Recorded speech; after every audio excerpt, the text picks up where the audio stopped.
También está con nosotros el profesor de esta casa de estudio, Luis Daguerre, abogado, notario, magíster en Derecho Ambiental y Tutela del Patrimonio Cultural en nuestra casa de estudios, profesor titular de la Cátedra de Derechos Reales en esta facultad, director de la carrera de especialización en Derecho Notarial, Registral e Inmobiliario de la facultad. Y bueno, él ha dirigido, disertado en numerosos cursos, conferencias, congresos a nivel nacional e internacional. Recientemente hablaba con Miriam, él ha coordinado una obra importantísima de la editorial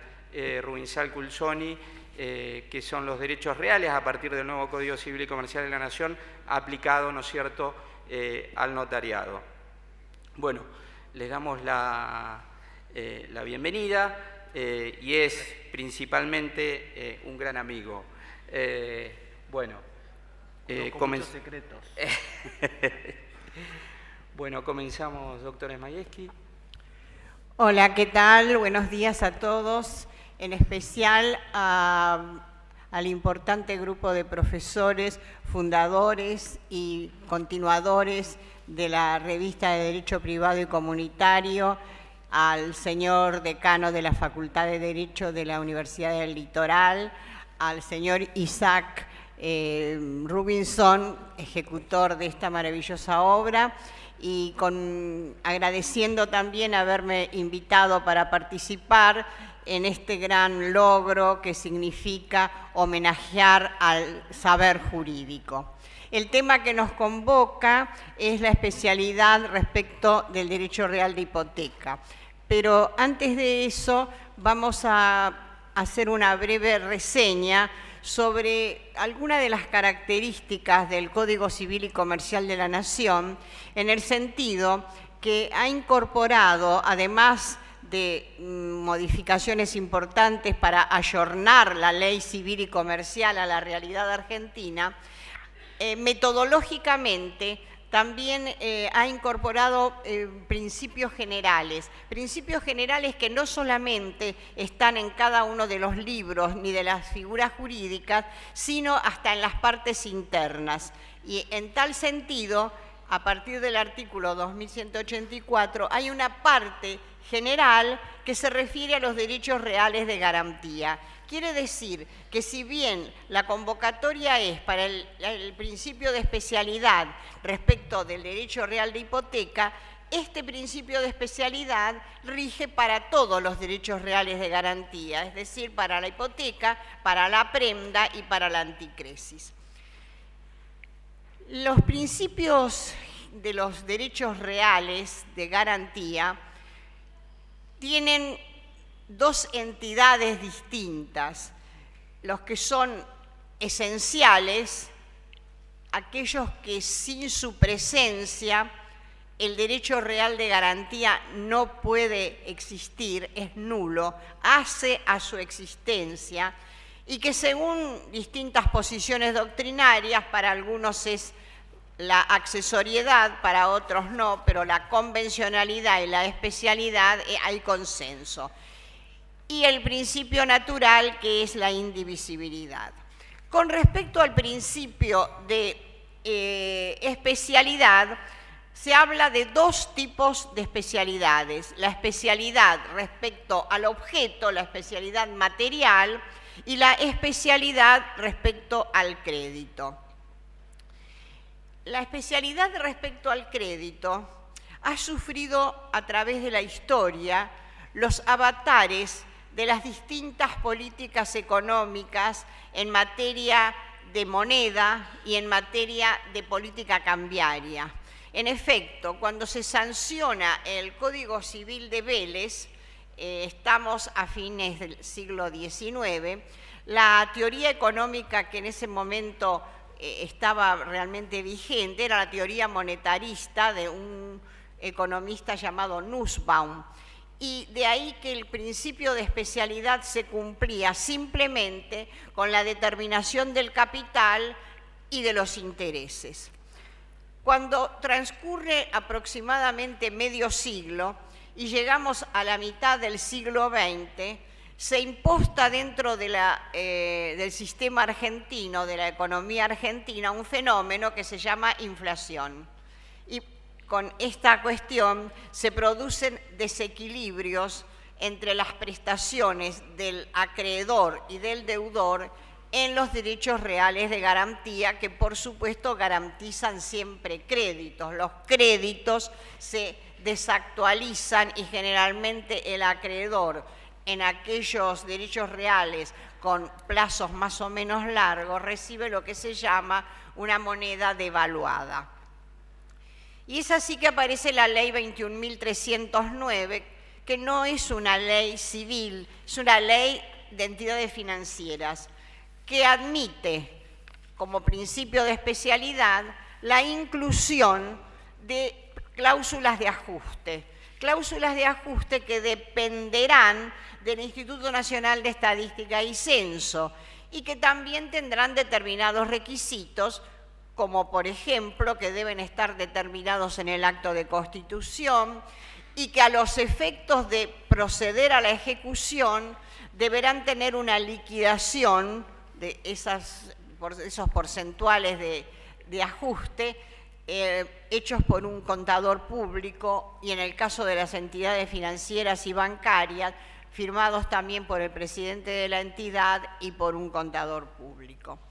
Esta ley 21.309 rige hasta el año 1991, que aparece la llamada Ley de Convertibilidad, la Ley 23.928, que suspende no solamente para los créditos garantizados con derechos reales de garantía, los sistemas de ajuste, sino para toda otra actividad, porque también era costumbre en ese momento ajustar, por ejemplo, las locaciones, los precios de las locaciones con este sistema de ajustes. Bueno, entre otras cosas también a partir de ese momento se modifican algunos artículos de nuestro Código Civil, en los entonces artículos 617, 619 y 623, y se autoriza la constitución de derechos reales de garantía en moneda extranjera. Deja de ser la moneda extranjera cosa, objeto determinado, y pasa a ser dinero. ¿Y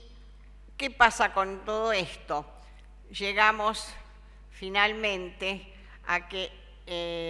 también esto desaparece porque el Código Civil y Comercial argentino, ya esto se trató creo en una mesa del día de ayer, ¿no es cierto?, sobre contratos en moneda extranjera. Tiene un artículo 765 que al hablar del dinero pareciera, porque hay también en esto, la doctrina siempre es muy fecunda y crea distintas posiciones, pareciera que el único dinero cuando se menciona es la moneda de curso legal. Sin embargo, la desinencia de un verbo en el cual dice puede en vez de decir debe, más algunas otras disposiciones que están ya en la parte de derecho comercial, podrían admitir la contratación en moneda extranjera y que se respete la moneda del contrato. Ahora bien, este principio de especialidad respecto al crédito en todos los derechos reales de garantía tiene fundamental importancia porque es la que le va a dar seguridad no solamente al constituyente del derecho real, es decir, no solamente a quien en alguna medida puede tanto o no ser deudor, porque también puede un tercero constituirlo, sino también a los terceros. ¿Por qué? Porque el que adquiere un inmueble con una hipoteca, con una anticresis, el que adquiere un automotor con una prenda, necesita realmente tener claramente cómo se va a proceder para realizar el pago. Quiere decir que el principio de especialidad es de fundamental importancia. El principio de especialidad respecto del objeto, que está establecido en el artículo 2188 de esta parte general de los derechos reales de garantía, establece la necesidad de identificar exactamente el objeto, la cosa que va a ser la garantía real. Pero no siendo solamente suficiente con esto, el artículo 2209, ya dentro del capítulo de hipoteca, que la verdad que el capítulo de hipoteca ahora en el Código Civil y Comercial, gracias a esta parte general, tiene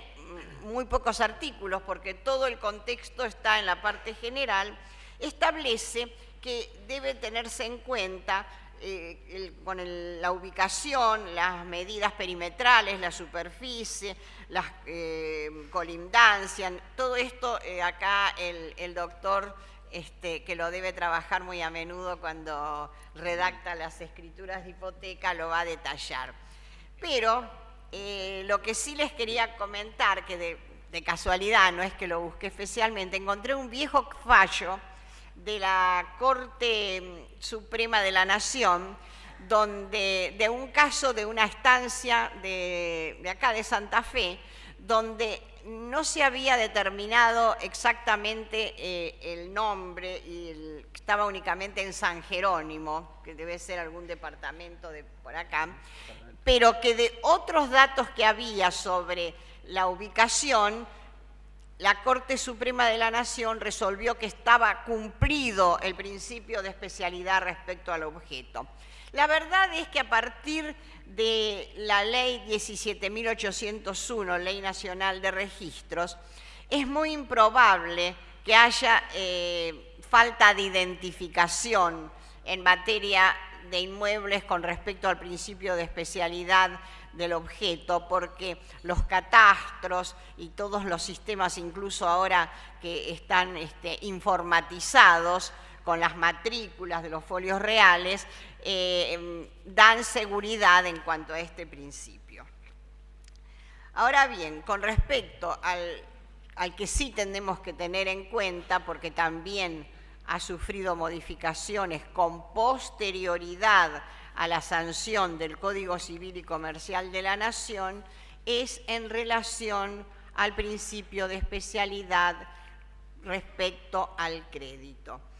El artículo 2189 del Código Civil ha sido modificado por la Ley 27.271, ley del 15 de septiembre del año 2016,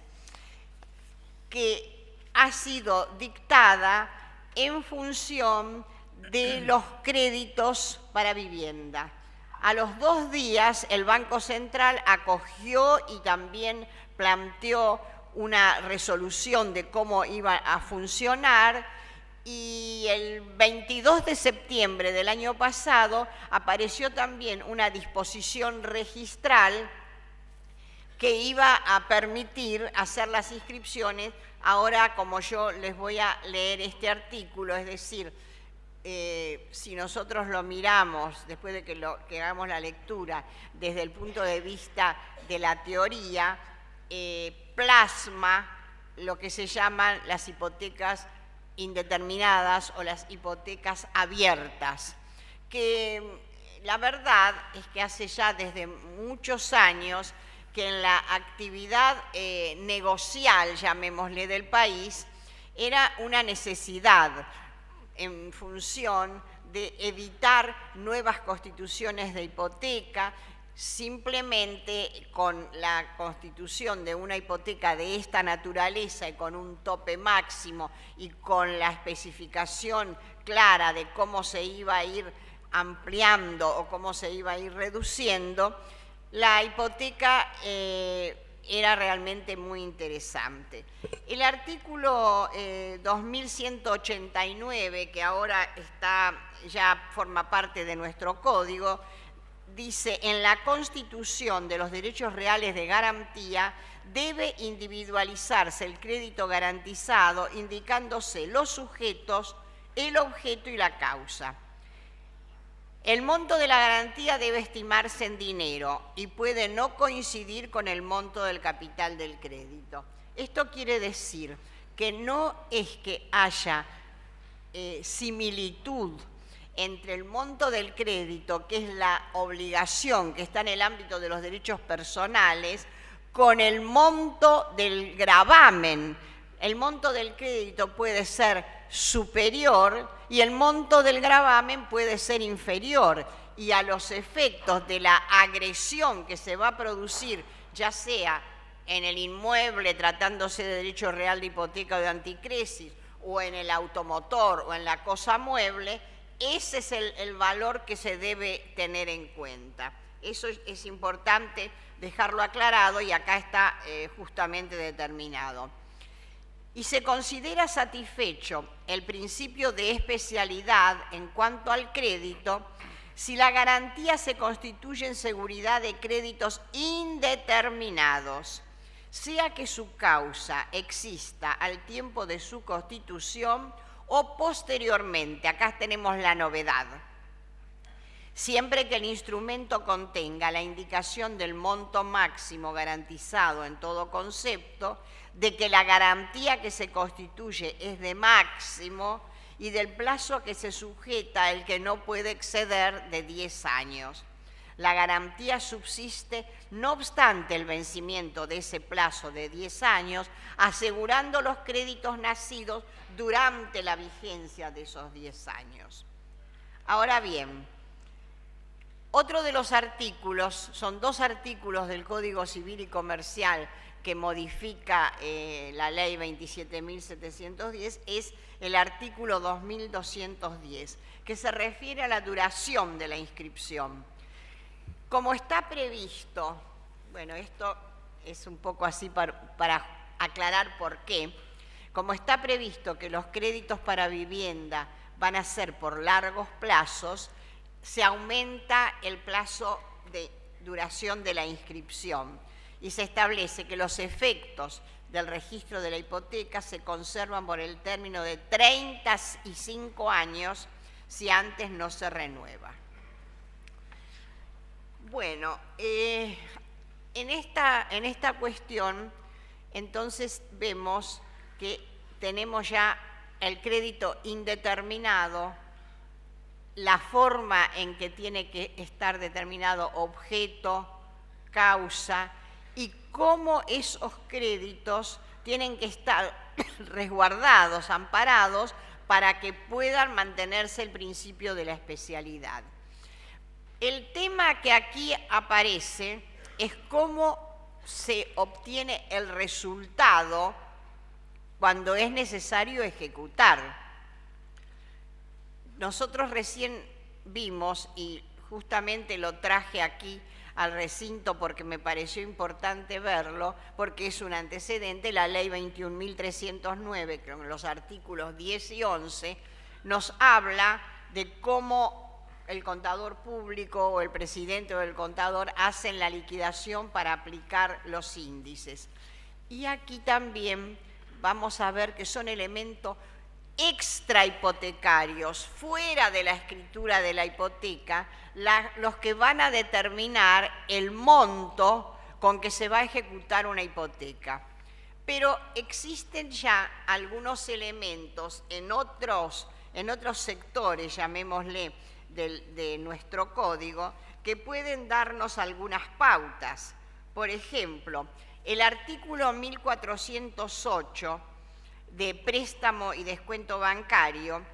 dice que el banco se compromete a entregar una suma de dinero obligándose al prestatario a su devolución y al pago de los intereses en la moneda de la misma especie conforme lo pactado. Y en el 1410, en la apertura de crédito, el banco también se obliga, a cambio de una remuneración en la moneda de la misma especie de la obligación principal, a mantener a disposición de otra persona un crédito en dinero. Pero ¿cómo se hace para estos casos? ¿Cómo se hace para determinar cuál va a ser el importe que se va a ejecutar? Y acá tenemos el artículo 1403. El banco debe remitir, en el caso de cuenta corriente, al cuentacorrentista dentro de los 8 días de finalizado cada mes un extracto de los movimientos de cuenta y los saldos que resultan de cada crédito y débito, porque indudablemente si lo que se afianza es una serie de cuentas bancarias, no van a tener un monto determinado durante la totalidad del periodo. Tampoco lo van a tener en el caso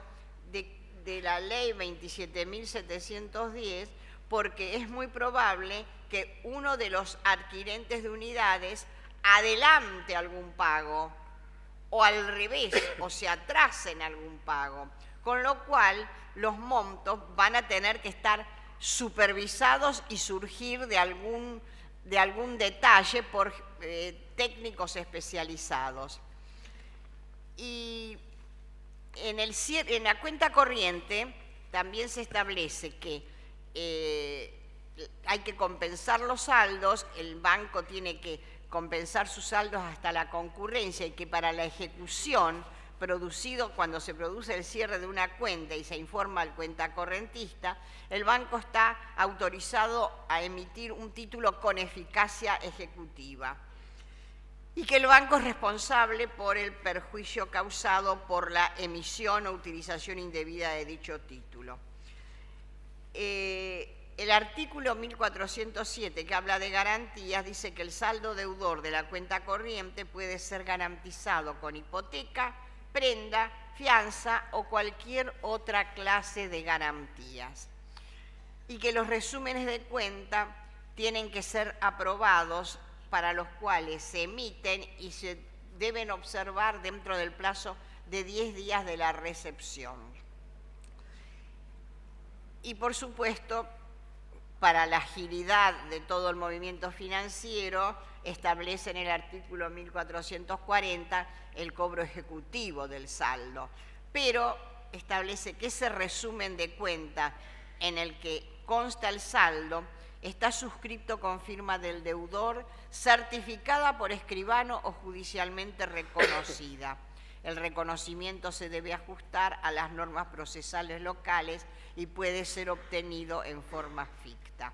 Por otra parte, si el resumen está acompañado de un saldo certificado por contador público y notificado mediante acto notarial en el domicilio contractual, fijándose la sede del registro del escribano para la recepción de observaciones. En este caso, el título ejecutivo queda configurado por el certificado notarial que acompaña el acta de notificación, la certificación de contador y la constancia del escribano. Ahora bien, ¿qué pasa con todas estas disposiciones sobre los créditos abiertos o créditos indeterminados que pueden admitir una hipoteca también sobre créditos indeterminados? También aquí tenemos que pensar que estas disposiciones que salieron de una ley que no es que sea únicamente para el ámbito del derecho civil. Esta ley está expresamente dictada para lo que se llama casa de ahorro o créditos para la vivienda.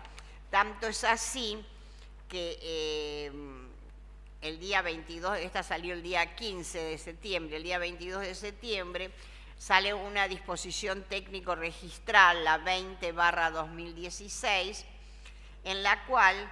exceptúa de su aplicación 2 artículos de la 23.928. ¿Y cuáles son los 2 artículos? Los que impiden ajustar los créditos en caso de derechos reales de garantía. Recordamos que la ley de convertibilidad, como les dije hace unos minutos, prohibía todo tipo de ajuste. Y en este caso deja sin efecto el artículo 7 y el artículo 10 de esta ley, por la cual se prohibía la actualización monetaria, la indexación por precios, variación de costos o repotenciación de deudas, porque precisamente este tipo de créditos van a repotenciarse de acuerdo a pautas que en cada caso se van a fijar y que evidentemente son métodos de ajuste, llamémosle así, o métodos de indexación, como se quiera llamarlo. Y la cuestión que en alguna medida surge es si esta metodología únicamente va a ser para la aplicación de esta ley, o si también se van a poder aplicar a casos de derechos reales que garanticen otro tipo de operaciones que no sean los que provengan de la casa ahorro, como le llaman, o de los créditos para la vivienda. La verdad es que la necesidad de este tipo de ajustes ha surgido desde hace tiempo, incluso con las construcciones que se están realizando a través de los sistemas de fideicomiso al costo, que el fideicomiso al costo, en alguna medida, es al costo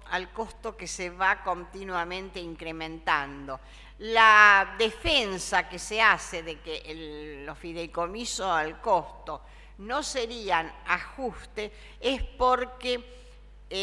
trimestral o semestralmente el fiduciario, que es el que administra el fideicomiso, va a tener que informar los costos que se han producido. En cambio, en el caso de los créditos para vivienda, se van a ajustar por otros índices, es decir, que no van a tener como referencia los costos de la construcción, sino índices mixtos que se van a aplicar. De cualquier manera, el código nació para nuestro sistema el 15 de agosto del año 2015. No hay jurisprudencia posterior con respecto a la especialidad, fundamentalmente la especialidad respecto al crédito, y sigue siendo válido todo el eje jurisprudencial que existía en prácticamente todas las salas de la Cámara Nacional en lo Civil de la Capital Federal, en el sentido que el principio de especialidad debe preservarse y que en ese momento nosotros teníamos un artículo 3135 en el Código de Vélez, que no había entrado en el Código de Vélez, había entrado en la Ley 17.711, que permitía lo que se llama la reserva de rango.